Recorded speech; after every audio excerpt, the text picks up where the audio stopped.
To my channel Kousi cooking. இப்போ நம்ம பார்க்க போகிறது மோர் குழம்பு. எப்படி செய்யுதுன்னு பார்க்கலாம் வாங்க, வீடியோக்குள்ளே போகலாம். தேவையான பொருட்கள்: தயிர் 150 கிராம், மஞ்சள் பொடி 1/4 டீஸ்பூன், 1 ஸ்பூன் உப்பு, தனியா 2 ஸ்பூன், பச்சை மிளகாய் 3, வெங்காயம் 1 அரைக்கிறதுக்கு, தக்காளி 2, வெங்காயம் 2 தாளிப்புக்கு. இதெல்லாம் போட்டு எண்ணெயில் வதக்கி ஊற வச்சுருக்கிற பச்சரிசியும் துவரம்பருப்பும் போட்டு இந்த மசாலாவை போட்டு அதில் அரைக்கணும். ஸ்டவ் ஆன் பண்ணியிருக்கிறேன். ஒரு 3 ஸ்பூன் எண்ணெய்,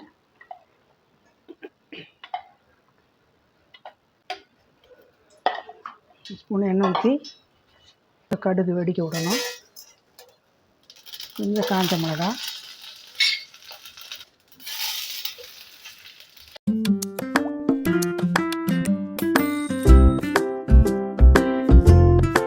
வெட்டி வச்சுக்கிற வெங்காயம் தக்காளியெல்லாம் போட்டு நல்லா செவக்க விடணும்.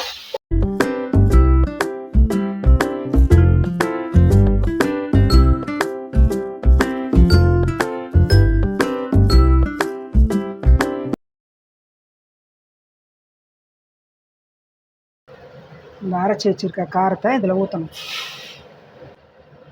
இந்த காரத்தில் மிதமான கொதி வரும். கொதி வந்த உடனே இந்த கலந்து வச்சுருக்கிற தயிரை இதில் ஊற்றிட்டு ரொம்ப கொதிக்க விடக்கூடாது. லைட்டாக கொதிக்க விட்டு குழம்பை இறக்கணும்.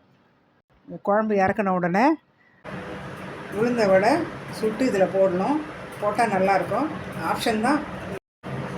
சுவையான மோர் குழம்பு ரெடி. நீங்களும் செஞ்சு பாருங்கள்.